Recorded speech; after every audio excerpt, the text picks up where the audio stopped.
The third question is from Abdul Jabbar from Hyderabad, India.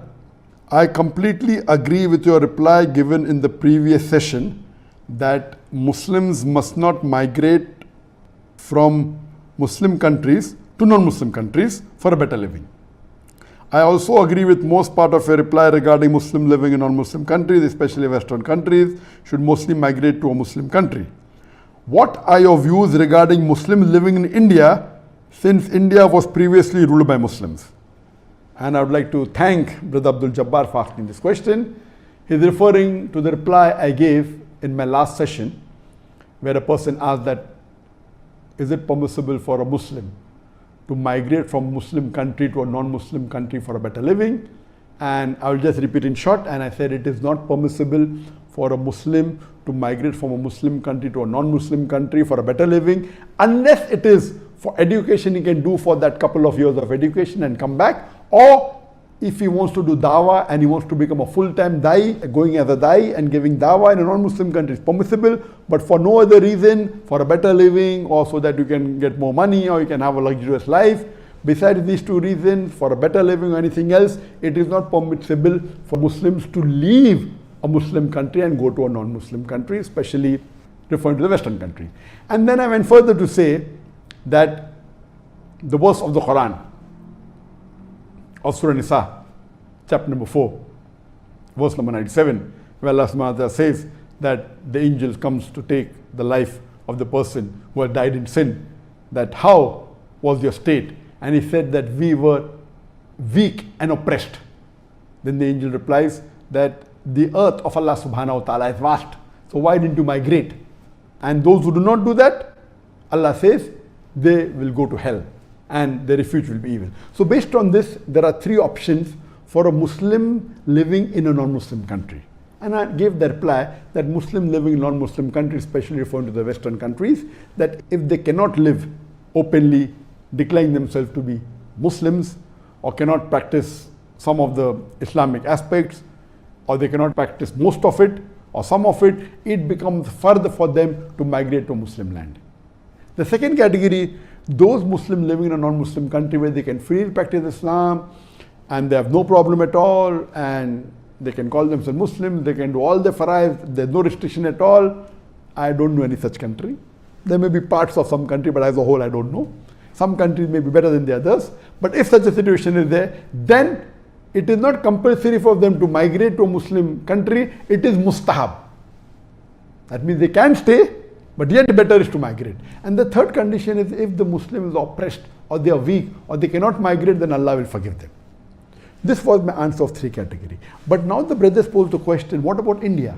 The Muslims live in India, because India was ruled by the Muslims for more than 1,000 years. So does India also come in the same category as Muslim country? And that's a very important question. And Jazakallah for asking this question. There are some countries, and one of the good examples is India, that India was ruled for 1,000 years.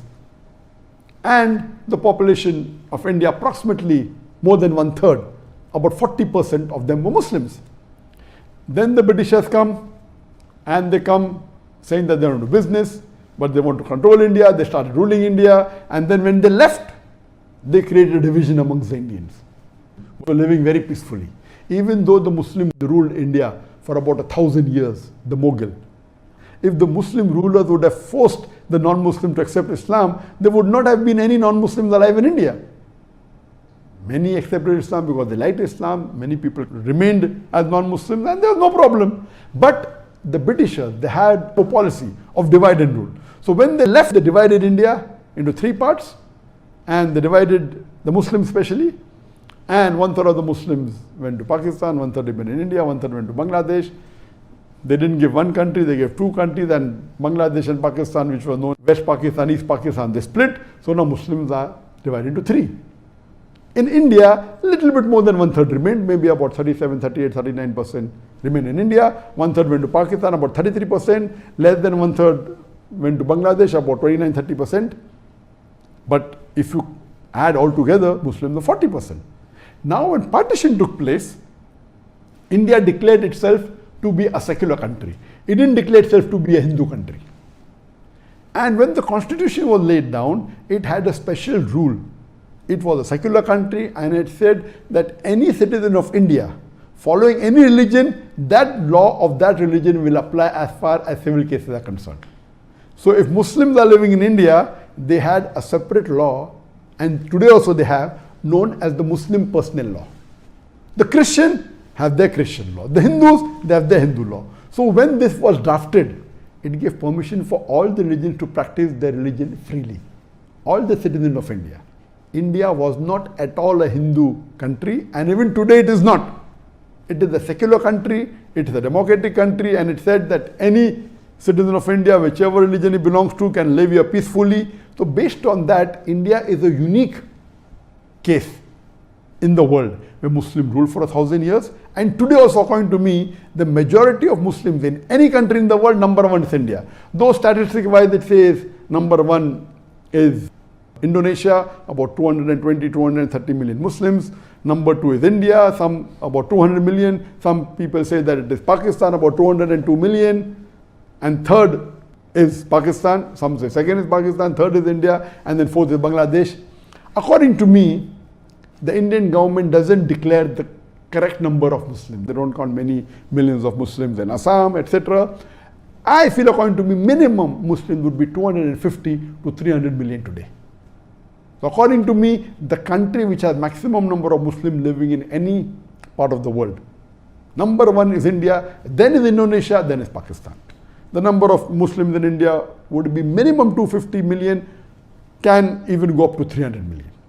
Now, when the partition took place, the government that was formed in India, the constitution says that every citizen of India has the right to preach, practice and propagate his religion. And it is just about 4 years back that I left my country, and for more than 20 years, mashallah, for about 25 years, I did dawah openly, large audiences, and India has been a very safe place for the Muslims. It is recently when the BJP government came to power, just hardly 6 years back in 2014, that the problem started. Previously, the problems were minor, and the Muslim could live peacefully. There was no major problems at all. The politician, Hindu politician, meaning the BJP, which is a part of the RSS, these are fanatics and fascists. And they started promoting the Hindutva and trying to misguide the people. And now there are problems created for the Muslims. But generally, for the Muslims living in India, it is very close to living in a Muslim country. They have their full rights. So Muslims living in India, it is perfectly permissible for them to live. Such close example is, for example, Singapore. Singapore first was part of Malaysia, where 2/3 of the citizens of Malaysia, they were Muslims. Previously were everything, later on the non-Muslims came. And then Singapore became separate. And today Singapore has about 18 or 20% Muslims. So there also they have a Muslim personal law for the Muslims. So Singapore is also somewhere close to India, but naturally the freedom in India is much more than freedom in Singapore. So there are certain few more countries like that, maybe Mauritius or some which may have a Muslim personal law. So in such countries, India is one of the best amongst these countries. In these countries where there's a Muslim personal law, where you can follow. I don't know of any Western country where a Muslim can follow Muslim personal law. Only the criminal law is common in India and these countries. But in the Western countries, certain things the Muslims are permitted. For example, they're allowed to have halls of worship, but they cannot marry according to the Islamic law. They cannot have more than one wife. The nikah is not valid. The divorce is not according to the Islamic Sharia. Inheritance is not according to Islamic Sharia. You can will it, that's a different case. And neither can you openly practice your deen as you can do in India. Yes, there are some non-Muslim countries which are better than the other non-Muslim countries. So my answer was basically talking about non-Muslim countries, mainly the Western countries and the other non-Muslim country. So India will come close to a Muslim country, not fully like a Muslim country. It's not required for the Muslims in India to migrate. They can live, and you have a lot of history of Muslims, and if you see the structure that I've created and a rich source of Islamic knowledge is there in India.